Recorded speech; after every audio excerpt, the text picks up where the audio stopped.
Oi, gente! Muito provavelmente você já ouviu falar sobre a endometriose. Bom, isso acontece porque é uma doença muito comum.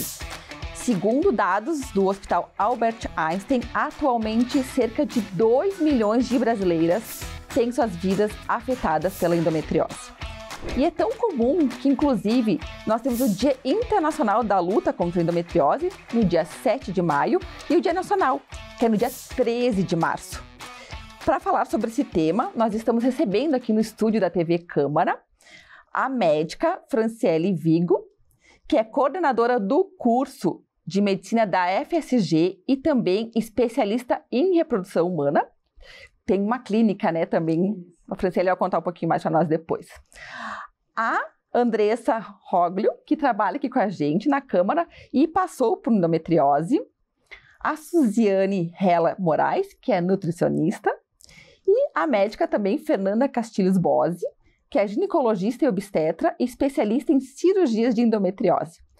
Meninas, bem-vindas ao nosso programa, entre elas, estamos muito contentes, eu acho que vai ser um programa bem interessante para a gente falar sobre esse tema, né? A gente até estava comentando um pouquinho nos bastidores de como a endometriose afeta as mulheres atualmente, mas antes de começar, eu vou começar pedindo para a Franciele explicar, afinal, o que é a endometriose. Vamos lá. A endometriose é uma doença que tem muitas teorias tentando explicar por ela. A mais aceita atualmente é a seguinte: quando a mulher menstrua, essas células que saem na menstruação são as células da camada mais interna do útero chamada endométrio. Mas nós, mulheres, temos o que a gente chama de menstruação retrógrada, ou seja, estas mesmas células que saem no fluxo menstrual também voltam pelas tubas para dentro da pelve.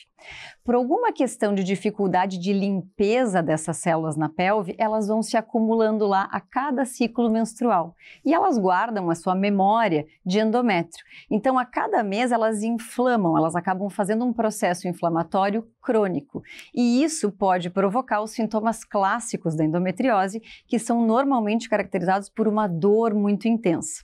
Nós sabemos também que da outra principal problema que a endometriose pode causar é a dificuldade para engravidar, é a infertilidade. Então ela pode manifestar, além da dor, além desta clínica, a infertilidade. Certo, até a Fernanda trouxe aqui, né? Já vamos começar para ilustrar um pouquinho do que a Franciele explicou, daí a gente mostra ali o aparelho reprodutor, né? Então, como a doutora Fran falou, o que é endometriose? Dentro do útero, todas as mulheres têm uma camada de revestimento interno, que se chama endométrio. Endometriose é quando nós temos esse tecido crescendo fora do útero. Pode crescer nas trompas e é uma das principais causas que afeta a fertilidade, nos ovários, nos ligamentos atrás do útero, podendo causar dor na relação sexual, em qualquer lugar do corpo, bexiga, intestino, mas o mais comum é na região da pelve. E todos os meses, quando o endométrio de dentro do útero recebe esse estímulo para crescer e sangra, esses focos que estão em volta recebem o mesmo estímulo. Por isso que geralmente a dor de quem tem endometriose, ela é pior no período menstrual. Quanto mais grave, quanto mais crônico, a dor pode se apresentar fora do período menstrual. Mas o clássico é dor no período menstrual.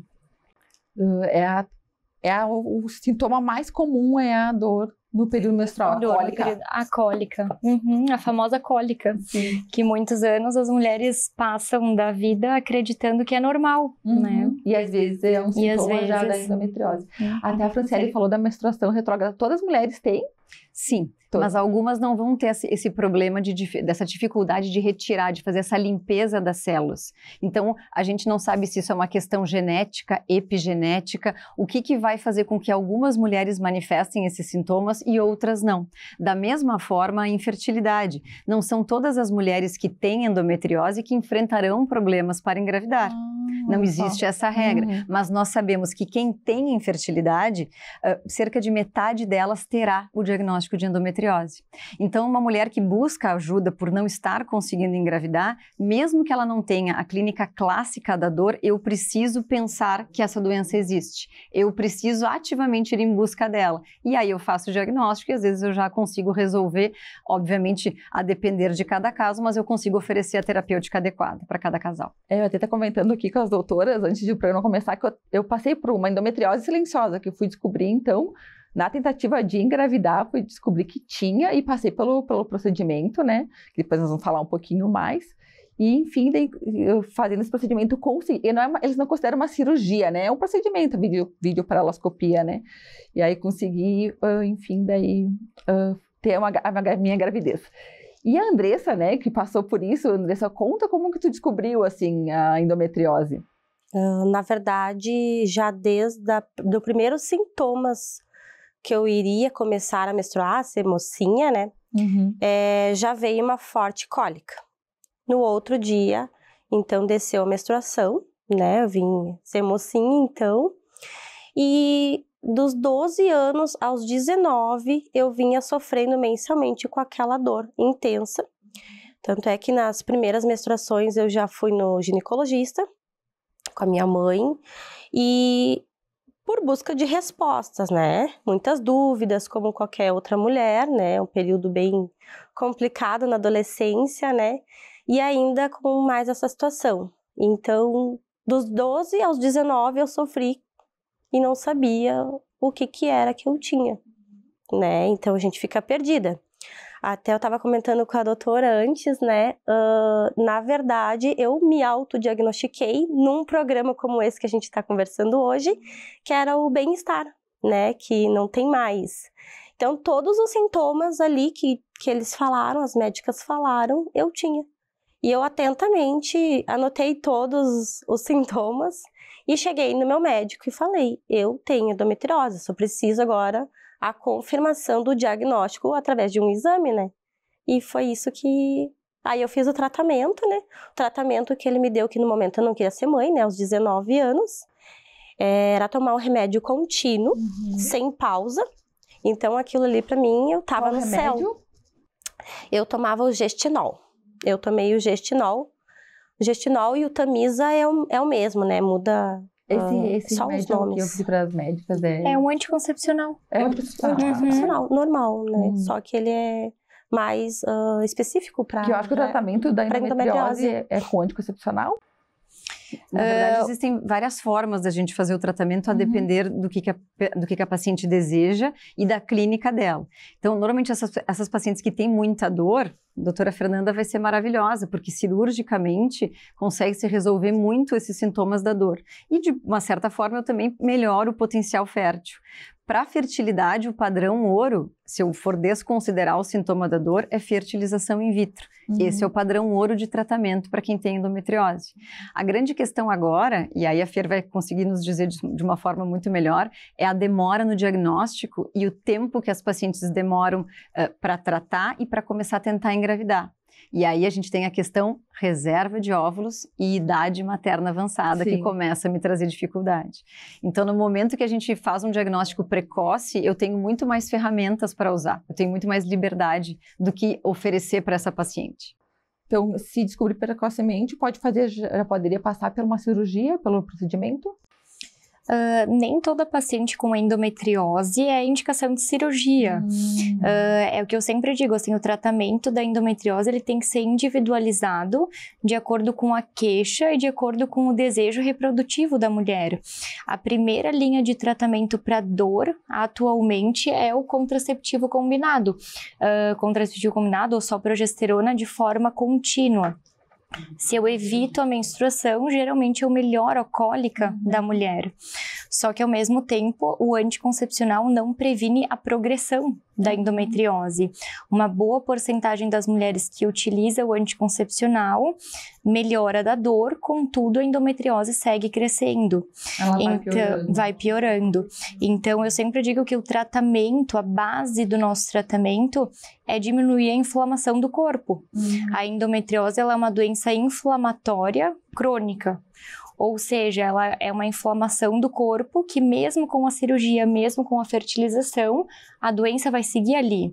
Então, são modificações de estilo de vida que vêm junto com o diagnóstico que vão fazer muita diferença, como a alimentação. Então, como ela falou do estilo de vida, né? Como que A alimentação pode contribuir, então, para não, enfim, evitar, eu não sei se evita ou para melhorar a endometriose, né? Evitar, acho que não tem como, né? Para reduzir esses focos, na verdade, né? Evitar essa progressão, porque como comentado. A endometriose é uma inflamação, né? Então, seriam alimentos inflamatórios, isso pioram? Nós temos o contexto de estilo de vida, né? A questão também de influência do ambiente, histórico dessa pessoa também, e diversos fatores, né? Como a questão até de obesidade, alimentação inadequada, às vezes outras intolerâncias também podem vir a aparecer também nessas pacientes, né? Então, geralmente, dentro desse contexto, a gente tem que verificar o que precisa modificar para conseguir melhorar dos sintomas que essa mulher apresenta também, né? Verificar o que dá para fazer nesse momento. Atividade física adequada? Sono está adequado, um estilo de vida, de alimentação, como é que é ter o estresse, né? Então, tudo isso precisa ser ajustado, adequado e priorizando, claro, sempre também alimentos que contêm gorduras boas, né? Nesse sentido, é bem interessante. Então, as castanhas, as sementes também.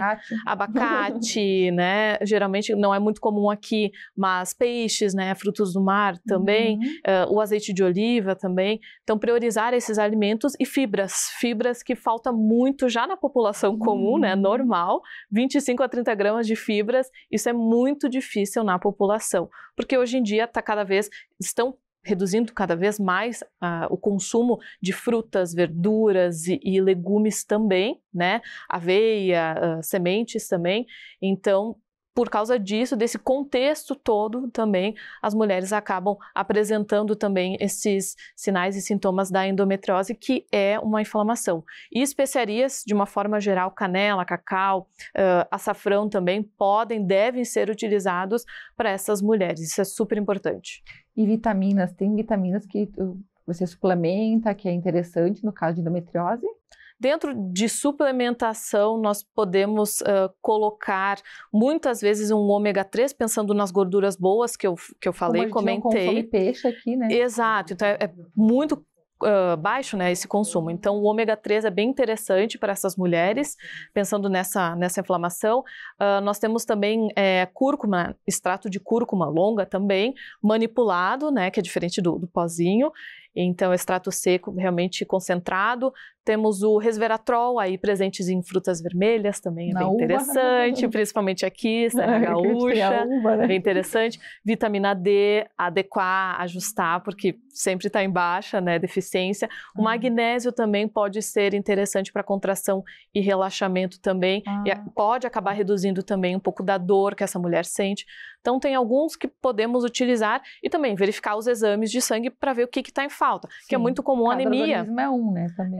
Então é muito comum a anemia também nessas mulheres, porque elas perdem muito sangue, né? Então, geralmente, essa fadiga que está presente também nessas mulheres também acaba acontecendo, sentindo também por causa da anemia, que é bem comum, e aí muitas vezes elas não vão atrás e não conseguem aumentar esse ferro e não sabem o que está acontecendo. Quanto tempo para uma alimentação com qualidade fazer, assim, diferença na vida da mulher? Olha, eu digo assim, 1 mês, dependendo dos sintomas, né? 1 mês nós já conseguimos um resultado bem legal, bem interessante.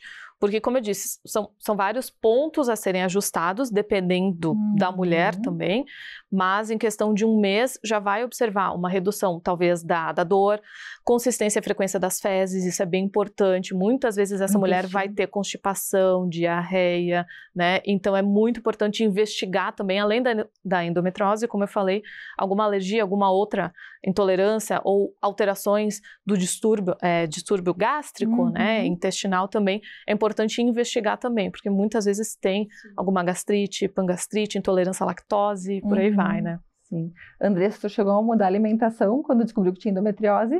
Na verdade, em nenhum momento, por nenhum médico foi falado sobre alimentação. Que tinha feito. Que tinha que mudar a vida, a rotina, nada. Há pouco tempo eu fiquei sabendo sobre todos esses pontos fundamentais para a questão da endometriose, né? Passei pela cirurgia ano passado, em outubro. A vídeo? A vídeo. Para endoscopia? Isso, a minha, ela era mais profunda, né? Então, eu tenho pelo umbigo, né? Então, ela estava alastrada já desde a bexiga, útero, intestino, estava já com aderência bem profunda já, né? E inclusive eu fiz todo esse procedimento e eu continuei com esse sangramento pelo umbigo pós-cirurgia, né? Com todos aqueles cuidados que o médico me pediu, né? 15 dias de repouso, vamos dizer assim, né? Sem erguer peso, né? Então, fiz tudo como manda, né? Bem certinho o médico. E eu continuei com todos os sintomas, né? Inclusive, estão voltando dores, né? Então, é bem desconfortável, né? Porque, independente da nossa rotina, né? Seja de casa, trabalho, família, sociedade, muitas coisas acabam atrapalhando, né? Como a Nutri também disse, né? Questão intestinal, muitas dores.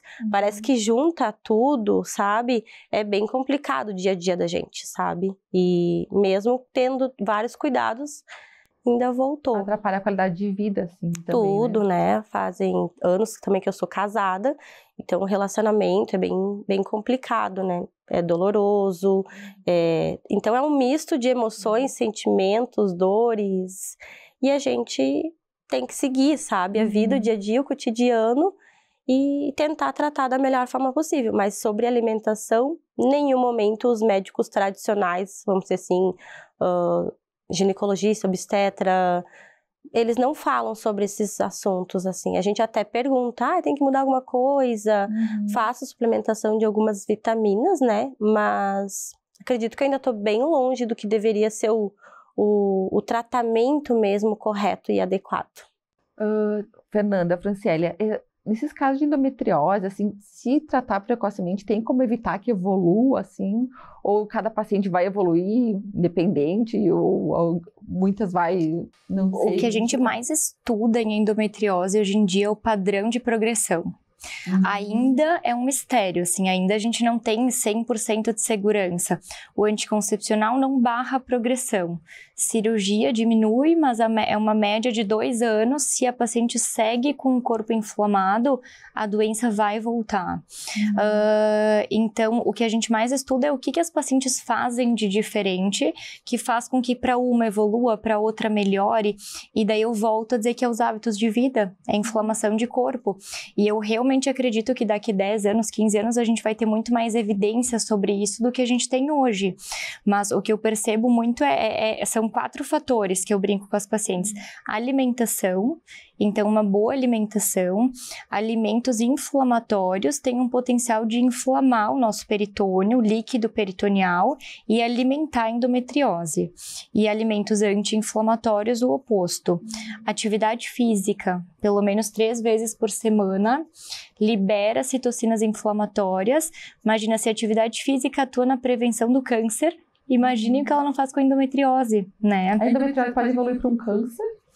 Pode, mas é muito raro, assim, não é a história natural da endometriose.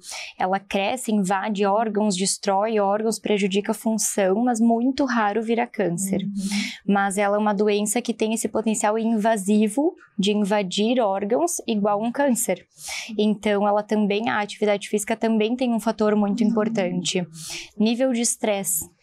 Tem estudos comprovando que mulheres que têm mais estresse têm mais doença e têm mais percepção de dor.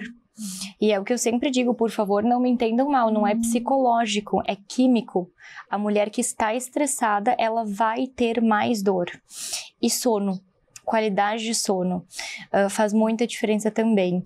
Então, é o que eu digo, assim, com cirurgia, sem cirurgia, com anticoncepcional, sem anticoncepcional, essa é a nossa base. E genética? Não tem? Não tem, é um dos fatores? Tem, com certeza. Que nem a Fran falou, uma das teorias é a menstruação retrógrada. Outra teoria, mas a menstruação retrógrada não explica focos cerebrais, focos pulmonares, então ela tem caído um pouco por terra, assim, ainda é uma grande discussão sempre em congresso. Tem muitas assim. teorias, é porque na verdade a medicina não sabe com certeza. A gente não sabe. Se a gente dá várias explicações. Exatamente. Né? Mas tem a mais aceita, mas devagarinho a gente vai estudando e vai descobrindo outras coisas que nos ajudem a tratar melhor. E inclusive, né, desculpa te interrompendo, Fer, mas eu acho que toda essa abordagem multidisciplinar deveria ser o pontapé inicial de toda e qualquer consulta médica, independente da razão pela qual se esteja procurando um médico. porque não há nada da nossa saúde que vá piorar com isso. Então, eu falando do ponto de vista de saúde reprodutiva, é a primeira coisa que eu vou falar para as minhas pacientes. Eu posso não contar com uma contagem de óvulos muito exuberante, porque isso tem a ver muito com a genética de cada um, mas se eu contar com óvulos e espermatozoides, que eu preciso falar do casal, saudáveis, e aí vem tudo disso, eu mudo completamente a história reprodutiva dessa mulher. Bom, convidadas, você que está nos acompanhando, nós já voltamos, vamos continuar falando sobre isso. Não saia daí, nós voltamos já já.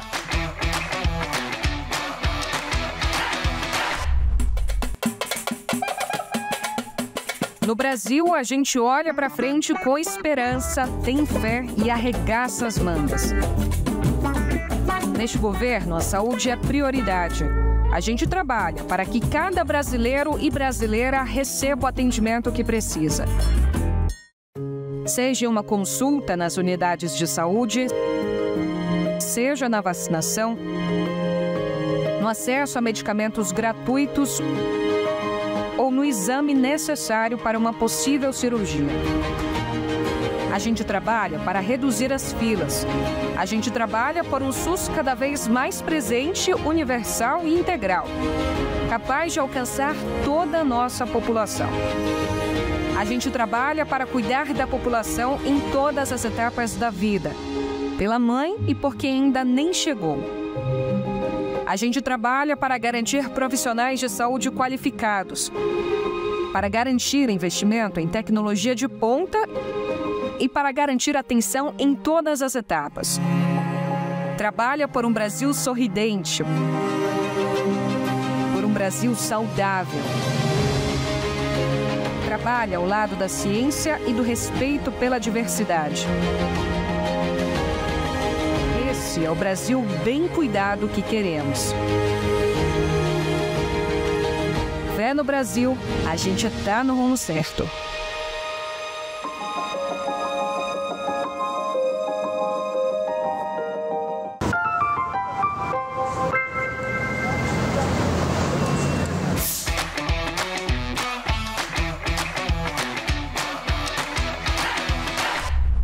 Volta com o Entre Elas, hoje falando sobre endometriose, essa doença tão comum entre as mulheres.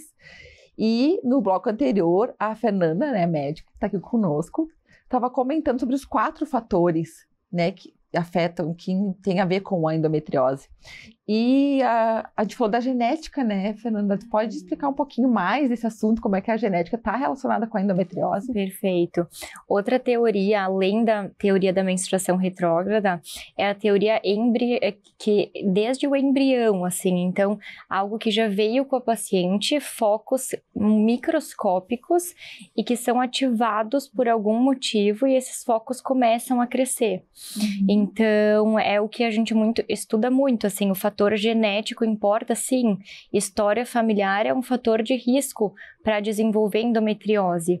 A gente brinca que a genética carrega a arma, mas quem dispara a arma é o estilo de vida. Então, a gente tem esse potencial, não é porque tem na família que a gente vai desenvolver. Então, tá nas nossas mãos também poder mudar isso. Então, quando as pacientes vêm já com esse diagnóstico de endometriose, já procuram mudar o estilo de vida? Antes da cirurgia ou já é indicado cirurgia, assim, quando está muito grave? Depende muito do caso, assim. São pouquíssimas pacientes que têm uma indicação na primeira consulta de cirurgia. A grande maioria eu peço mudanças de estilo de vida e várias delas voltam em 6 meses melhores da dor. E daí a gente não precisa levá-las para cirurgia. Quando que precisa ir para cirurgia? Uma paciente ou com infertilidade, que não vai fazer uma fertilização in vitro, que nem a Fran falou antes, a nossa primeira linha de tratamento, descobrir endometriose no meio de uma investigação de infertilidade. O melhor caminho, onde a gente tem mais garantia, com certeza, é uma fertilização. E a Fran vai saber falar melhor sobre isso. Mas muitas pacientes me dizem, não, eu não posso, não é uma condição para mim, ou eu tô com muita dor e eu não quero, eu quero primeiro fazer a cirurgia. Essa paciente tem indicação. Ou pacientes que não melhoram em 6 meses da dor, ou que está prejudicando a função de algum órgão, obstruindo o intestino, obstruindo a bexiga, então que a gente já perdeu alguma função e daí a gente não tem escapatória, a gente tem que levar essa paciente para cirurgia. Mas não são todas as pacientes que têm endometriose que vão ter benefício de ir para cirurgia. Sim, que nem o caso da Andressa, né, que praticamente voltou com tudo, né, Andressa? E aí, nesse caso, indicado uma nova cirurgia? Eu focaria, Fernanda, né, existem diversas linhas de tratamento, mas eu focaria em mudanças de estilo de vida, fisioterapia pélvica, porque muitas mulheres, outra questão que eu acho que é bem importante de abordar é a dor na relação sexual. Nunca é normal dor na relação. E muitas mulheres passam, às vezes, uma vida inteira considerando que é normal. Ah, mas é só de vez em quando, mas é só no fundo. Ah, mas não é sempre. Nunca é normal. E muitas mulheres que têm essa dor começam a gerar contratura de toda a musculatura da vagina, como se a vagina dissesse aqui não. Aqui vai me doer, aqui vai me incomodar. E muitas vezes a gente tira o foco com a cirurgia e a dor permanece a mesma dor, porque a gente não tratou a musculatura. Então, o primeiro passo antes da cirurgia é liberar essa musculatura, porque daí eu sei, bom, a paciente está bem melhor, melhorou, não tem mais dor, não tem mais cólica, mas ela ainda tem aquela dor lá no fundo. Daí eu sei que com a cirurgia eu vou tirar essa dor. Agora, levar uma paciente inflamada para a cirurgia com contratura muscular, provavelmente vai sair da cirurgia com a mesma dor. Então, eu entraria com nutricionista, fisioterapia pélvica, mudanças de estilo de vida e talvez reavaliar uma cirurgia em 6 meses. Sim. Mas a gente tem que ser muito cuidadoso hoje em dia com a indicação de cirurgia. Eu recebo muitas pacientes que já passaram por mais de 10 cirurgias de endometriose. E a primeira linha de todos os comitês é evitar múltiplas cirurgias, porque toda cirurgia pode gerar uma sequela, pode gerar uma cicatriz dentro da barriga. Então, a gente tem que ter muita certeza que vai estar gerando benefício e não uma piora. Mas que difícil, né? Porque se não tem uma cura e tem um tratamento, mas ele não é garantia de que vai resolver, daí acaba indo para a cirurgia, que é o que acho que alivia mais rápido, né? Mas parece um caminho mais fácil, mas... às vezes parece mais fácil, mas se eu não olho para o todo, eu vou acabar me frustrando ainda mais, porque eu vou submeter essa paciente a um risco cirúrgico, posso causar problemas que não existem, que são essas aderências, são essas cicatrizes internas, então eu posso criar mais problemas.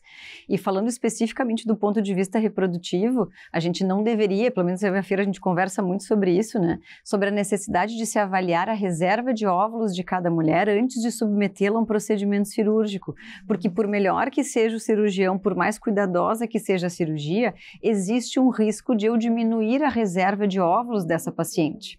Nós, mulheres, nascemos com milhões de óvulos, milhares, e a gente vai perdendo durante a vida. Nós não criamos novos. Nós temos esta reserva limitada. Eu só consigo perder mais rápido, mas nunca voltar no tempo ou fazer aparecer o que não existe mais. Então, eu preciso tomar muito cuidado de repente, oferecer para essa paciente um congelamento de óvulos antes de ir para um procedimento cirúrgico. E, atualmente, uma das principais indicações de congelamento de óvulo do ponto de vista médico, além de tratamentos quimioterápicos, quando a gente fala de câncer, também é a cirurgia de endometriose. Antes de eu ir para uma cirurgia que pode ser mais agressiva, deixa eu guardar o que eu sei que eu não posso mais criar, mais fazer. Franciele, vamos pensar num caso extremo, assim, que a mulher não quer engravidar. Tá. E aí eu já pode tirar o útero, assim, alguma coisa para resolver. O útero, ele vai ser só o sinal, ele vai ser o que sinaliza via menstruação, porque não é ele o culpado.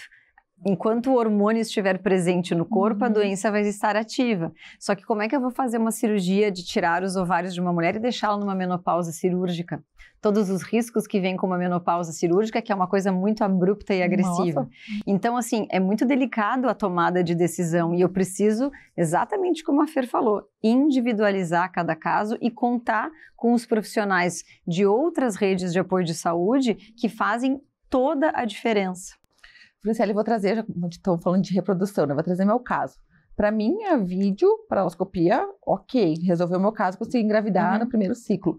Mas pode ter casos que não resolve, né? A indicação de cirurgia para quem tem endometriose são pacientes jovens, E aí é sacanagem, desculpa gente, mas é menos de 35 anos jovens, mais do que isso já não é considerada jovem, com uma boa reserva ovariana. Obviamente que eu não estou nem falando do parceiro, eu preciso avaliar o parceiro, Também, espermograma, claro, avaliar se as tubas estão abertas, mas de uma forma muito geral, assim. Pacientes com menos de 35 anos e com uma boa reserva, eu posso oferecer a cirurgia como alternativa. E em algumas vezes, elas resolvem. Então, assim, eu faço a cirurgia, eu espero 6 meses para que o benefício reprodutivo da cirurgia aconteça. Passado este período, eu já começo a pensar em outros tratamentos e aí entra a fertilização in vitro, que é o padrão ouro de tratamento reprodutivo. Obviamente que vai ter paciente que vai dizer assim, Fran, eu não vou fazer cirurgia de jeito nenhum. Da mesma forma que alguém vai dizer para mim, Fran, eu não vou fazer FIV de jeito nenhum. E aí a gente troca figurinhas. Sim. E esse contato dos profissionais faz toda a diferença, porque eu preciso ouvir o paciente. Sim. É óbvio que eu vou indicar para eles o que existe de melhor, mais chance, efeitos colaterais de cada um dos caminhos. Cada um vai ter suas dores, mas eu preciso ouvir o paciente. Na grande maioria das vezes, a gente consegue chegar num acordo em que todo mundo fique satisfeito com a conduta. Mas vão ter casos em que a paciente tem uma lesão muito grave, a ponto de vista de deixá-la em risco, ela vai ter que passar pela cirurgia porque não há alternativa. Então, a conversa, o ouvir e o explicar para o paciente, para que todo mundo esteja em sintonia e as expectativas fiquem alinhadas, é fundamental para o sucesso do tratamento, também para o paciente entender o que pode vir a acontecer. Ou então acontece alguma coisa, puxa, mas nunca ninguém me falou que isso poderia acontecer. É importante a conversa, é importante que você confie no profissional que está junto de você, independente da área. E quando a gente fala de procedimento cirúrgico, mais ainda, de reprodução, então né, a gente tem um relacionamento com o casal, porque é muito, realmente estamos falando de uma coisa muito nobre, né, de uma finalidade muito nobre. E quando se submete a um procedimento cirúrgico ou se pensa em fazer, tu tem que estar em perfeito alinhamento com o profissional que está contigo. Sim, acho que até eu fico um pouco psicóloga do casal, né? Porque, mas é verdade. Porque é uma situação, é uma situação que envolve sentimentos também. E eu queria aproveitar para te pedir também, quando a mulher, passou pela vídeo, engravidou, a gestação interfere em alguma coisa na endometriose? É maravilhosa, deixa a endometriose bem quietinha. Eu digo, a melhor coisa para a mulher que tem endometriose é engravidar. Sim. Né? Porque as coisas ficam paradas, né? Ficam paradas, mas depois daí volta. Aí ela vai ter que tomar outros cuidados. Se ela acha que a prole está concluída, aí a gente pode fazer coisas um pouco mais definitivas. Até a Fer pode falar um pouquinho sobre os DIUs medicados, né? Aqueles contraceptivos intrauterinos que têm medicação, que têm progestágenos, podem ser uma alternativa. Tem outras pílulas que são mais específicas agora para tratar endometriose, que também podem ser uma alternativa. Aí a gente tem um leque maior, porque ela não quer engravidar, eu não preciso deixar ela ovulando, deixar ela ciclando. Sim, ela pode talvez fazer uma coisa para não menstruar mais, porque acho que a não menstruação é uma prevenção para endometriose, né? Sim, e a gestação, ela produz altos níveis de hormônio, que na grande maioria das vezes atrofia esses focos de endometriose. Não é que seja a cura da endometriose, mas é um momento de melhora muito grande dos sintomas. Mas, ao mesmo tempo, uma mulher que engravida com endometriose, seja após uma cirurgia ou antes de uma cirurgia, uma mulher que tem história de endometriose e engravida, tem mais risco de pré-eclâmpsia e de restrição de crescimento. Então, e mais risco de aborto no início da gestação também. Sim, eu passei por um aborto. Então, é uma mulher que a gente tem que ficar de olho, assim. Que o aborto é um sintoma da endometriose também, né? E dentro disso também, eu só queria complementar que, falando de fertilidade do casal, né, é super importante dentro dessa condição que é um estado inflamatório do corpo, um tecido que está ali aumentando e crescendo e trazendo dor também, a questão também de fibras que fazem justamente essa modulação intestinal. Então, cuidar desse intestino, das bactérias que estão lá, porque elas justamente essas fibras vão fermentar ali no intestino, né? Essas bactérias vão se alimentar dessas fibras e elas produzem substâncias anti-inflamatórias. Então é por isso que a Nutri fica enchendo o saco para consumir fibras, que não é só para ter uma evacuação completa, sem dor, né? Tudo certinho, bonitinho, mas também ter essa ação todos os dias, que nos alimentamos todos os dias, algumas vezes por dia. Então a importância dessa fibra para justamente fazer com que essas bactérias produzam substâncias anti-inflamatórias. Isso vai ter um impacto, assim, muito grande no intestino e para diversas doenças. Então, tanto homem quanto mulher, a importância fazer esse cuidado, né, dentro da fertilidade, pensando em engravidar, tudo isso depende dos dois, né? Sim, porque o homem também precisa ter qualidade no espermatozoide e para isso também ele precisa ter uma boa alimentação, né? Porque também interfere, né? Ele precisa de um espermatozoide com qualidade. Andressa, o teu grau de endometriose é muito profundo, né? Então ele já estava tomado assim dentro do corpo. Até a Suzy trouxe a questão do intestino, já tinha focos também. Na verdade, a aderência, ela veio e ela foi compactando tudo, né? Ela foi grudando o intestino, bexiga, útero. Lembro que após a cirurgia, assim, até no tossir, no falar, assim, eu sentia que embaixo das costelas estavam todas doloridas, assim, né? Então, provavelmente, eles mexeram numa boa parte, assim, sabe? Do corpo, assim, foi bem invasivo, assim, né? Foi bem profundo mesmo. Foi vídeo mesmo? Foi vídeo. Eu tinha outras situações também, né? Tanto pela endometriose pelo umbigo, né? Que tinha aquele sangramento. E aí tinha o septo no útero também, que foi corrigido. Então, foram 3 cirurgias dentro de uma só, né? Então, eu entrei na mesa de cirurgia às 7h30, saí 11 horas da cirurgia, né? Então, foram bastante horas. Como está a tua situação atual? Como é que tu está acompanhando essa questão da endometriose? Na verdade, assim, ó, a cada menstruação eu corro pro ginecologista, né? Por medo de deixar passar algo, né, despercebido, assim, por negligenciar, vamos dizer assim, né? Deixei passar, mas eu acho que tá tudo bem pós-cirurgia, eu acho que as coisas vão melhorar. Não, então cada menstruação eu corro pro ginecologista ou pro plantão para fazer vários exames para saber o porquê que ainda tá acontecendo isso, né? E a resposta sempre foi a mesma. Tá tudo cicatrizado, tá bonitinho, não tem vazamento nenhum. Mas como que não tem vazamento se eu ainda continuo com o umbigo, vamos dizer assim, aberto, né? É má cicatrização? Não, não é. É isso que eles me alegam, tá bem cicatrizado, mas o que é mais profundamente, eles não falam, sabe? Feito vários exames, já fiz ecografias, já fiz ressonâncias, tomografias, já fiz vários outros exames e até agora não tive nenhum outro diagnóstico por que continuou todos esses sintomas. As médicas querem talvez dar uma opinião, é complicado. Claro que é sempre difícil pegar uma paciente que já foi acompanhada, porque cada profissional tem uma linha de tratamento, e é o que eu sempre digo, não existe certo ou errado, existem diversas linhas de tratamento, mas eu sempre gosto de enxergar a paciente como um todo, assim, sabe? E daqui a pouco, que nem tu disse, a questão da alimentação, atividade física, a fisioterapia pélvica, então eu iria mais para esse sentido, assim. E o umbigo, daqui a pouco, talvez precise operar de novo, porque se ainda sangra, talvez ainda tenha algum foco, assim, mas difícil te dizer assim, sem te examinar, sem ver os teus exames, claro, sem nada disso. Mas assim, o umbigo a gente chama de endometriose umbilical, assim, é um nódulo na pele. Daí, geralmente, quando a mulher fica menstruada, esse foco ativa e sai sangue do umbigo. Esse foco a gente consegue curar com a cirurgia, porque daí tira o foco e melhora, né? Igual às vezes os pacientes fazem endometriose de cicatriz de cesárea.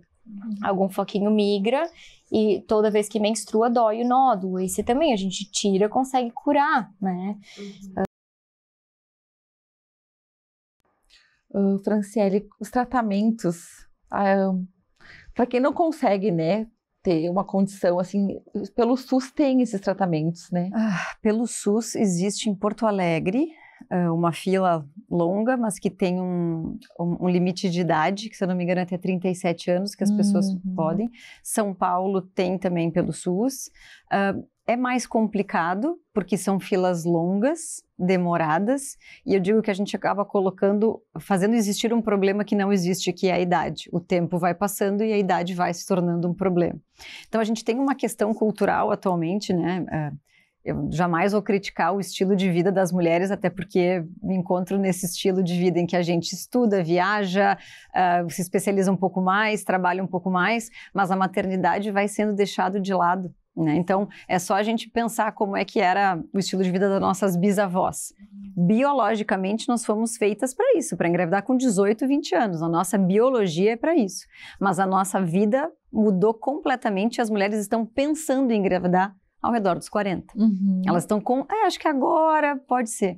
Então, assim, até por que a gente está fazendo um diagnóstico mais frequente de endometriose? Porque aos 18 anos não é tão prevalente, ao contrário da história da Andressa, não é tão prevalente a gente fazer um diagnóstico de endometriose, porque ela é uma doença tempo-hormônio dependente.